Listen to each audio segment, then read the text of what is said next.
Baik, Assalamualaikum warahmatullahi wabarakatuh. Jumpa lagi ya. Masih tetap seperti bahasan yang kemarin, lanjutannya kita membahas tentang konsep keperawatan komunitas ya. Ini pertemuan keberapa ini? Pertemuan ketiga ya. Tentunya slide sebelumnya harapannya sudah dipahami sehingga uh, untuk hari ini kita bisa memahami lanjutan dari konsep keperawatan komunitas ya.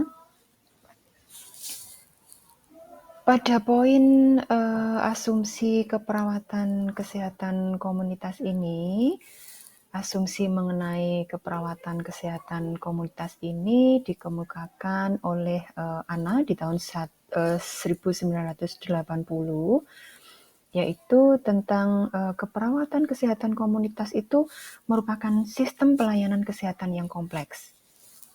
Dan keperawatan kesehatan komunitas ini merupakan subsistem dari pelayanan kesehatan.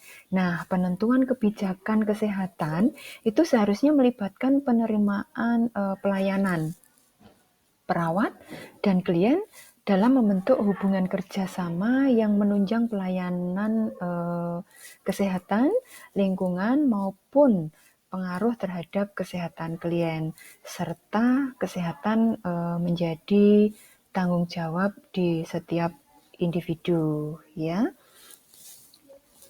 Selanjutnya yaitu tanggung jawab perawat kesehatan komunitas.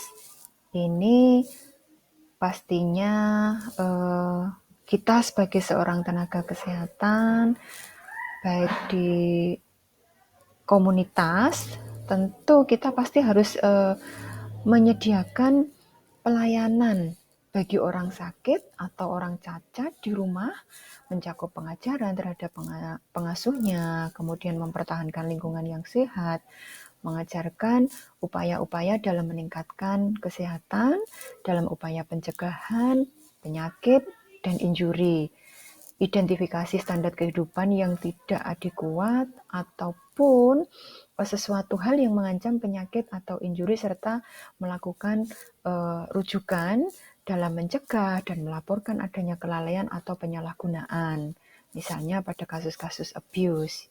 Ya, selanjutnya yaitu memberikan pembelaan untuk mendapatkan kehidupan dan pelayanan kesehatan yang sesuai standar, kolaborasi dalam mengembangkan pelayanan kesehatan yang dapat diterima dan sesuai dan juga adekuat untuk melaksanakan pelayanan mandiri serta berpartisipasi dalam mengembangkan pelayanan profesional serta menjamin pelayanan keperawatan yang berkualitas dalam melaksanakan riset keperawatan gitu ya. Pokok bahasan selanjutnya yaitu tentang peran perawat komunitas. Yang pertama yaitu sebagai edukator, kemudian sebagai advokat, manajemen kasus, sebagai kolaborator, sebagai role model. Yang keenam adalah sebagai peneliti, kemudian sebagai pembaharu. Kita bahas satu persatu ya pada peran perawat komunitas ini. Yang pertama adalah kita sebagai pendidik atau edukator, di mana perawat itu memiliki peran untuk dapat memberikan informasi yang memungkinkan pada klien dalam membuat pilihan dan juga mempertahankan autonominya.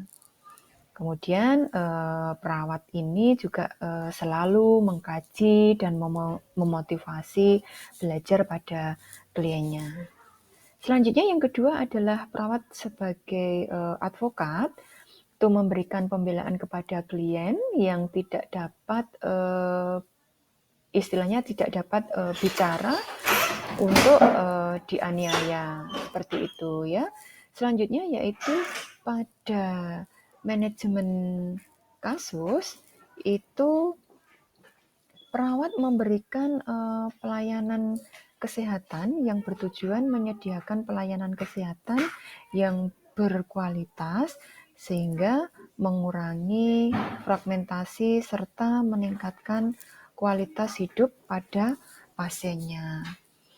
Yang keempat yaitu peran perawat sebagai kolaborator. Itu perawat komunitas juga harus bekerja sama dengan pelayanan rumah sakit atau anggota tim kesehatan lainnya untuk mencapai tahap kesehatan yang optimal. Gitu ya.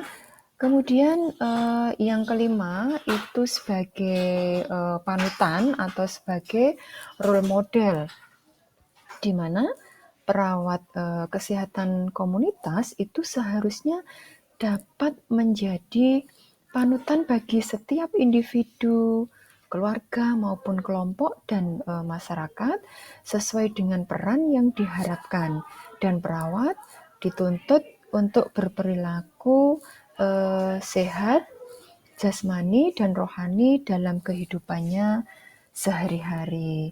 Nah, selanjutnya yaitu peran perawat sebagai peneliti, di mana penelitian dalam asuhan keperawatan nantinya dapat membantu dalam mengidentifikasi serta mengembangkan teori-teori keperawatan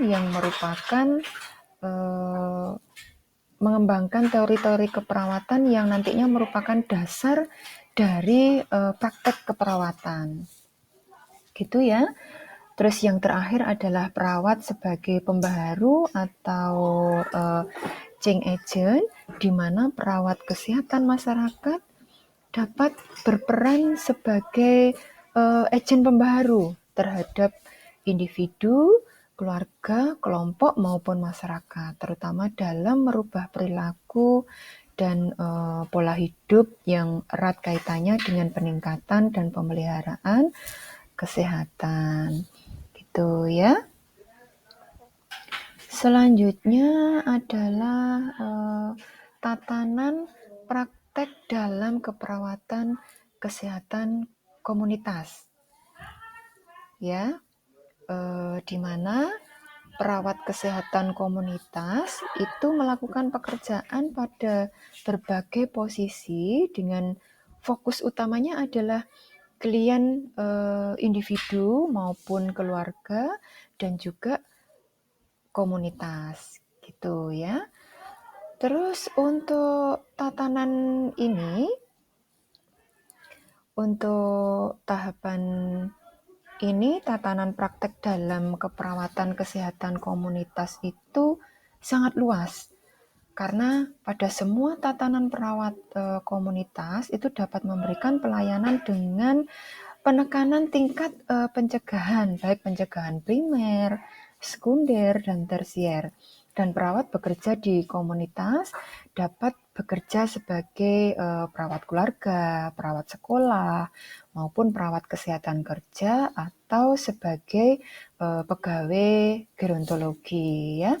Yang pertama kita bahas satu persatu dulu. Perawat keluarga, di mana keperawatan kesehatan keluarga itu merupakan tingkat keperawatan kesehatan masyarakat yang dipusatkan pada keluarga sebagai satu kesatuan yang dirawat dengan sehat sebagai tujuan pelayanan nantinya ya. Kemudian perawat keluarga ini juga terintegrasi dan istilahnya sudah lulus dalam bidang keperawatan yang nantinya sudah dipersiapkan untuk praktek dalam memberikan pelayanan individu dan keluarga di sepanjang rentang pada sehat sakit, gitu ya. Selanjutnya adalah perawat kesehatan sekolah, di mana keperawatan sekolah adalah keperawatan yang difokuskan pada anak di tatanan pendidikan. Tujuannya untuk apa? untuk memenuhi kebutuhan anak dengan mengikut sertakan keluarga maupun masyarakat sekolah dalam perencanaan pelayanan.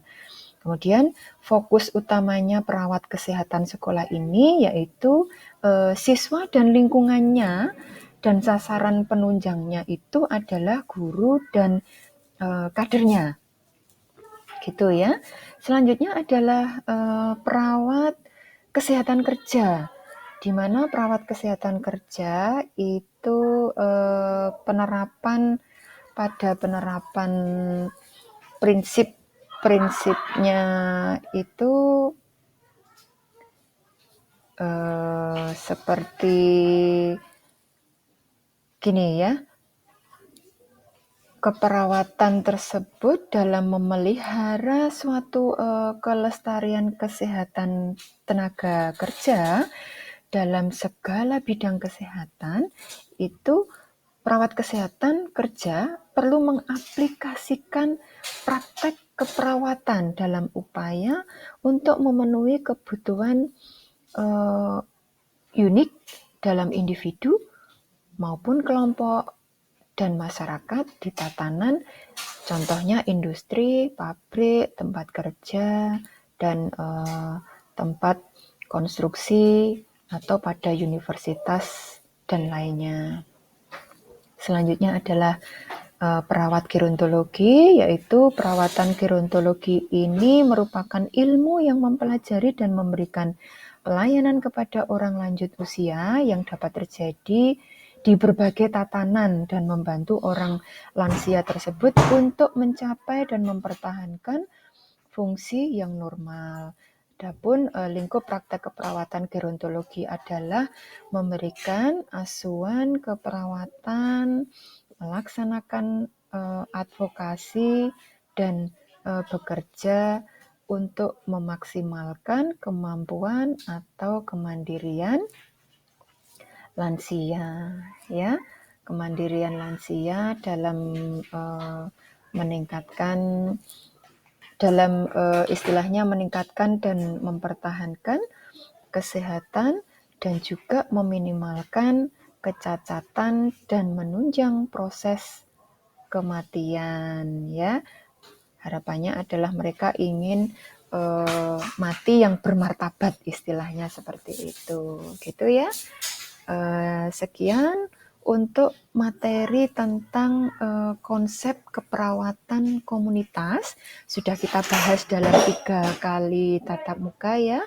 Harapannya semua mahasiswa bisa memahami apa yang sudah Bu Yuni jelaskan pada pertemuan terakhir ini ya. Baik,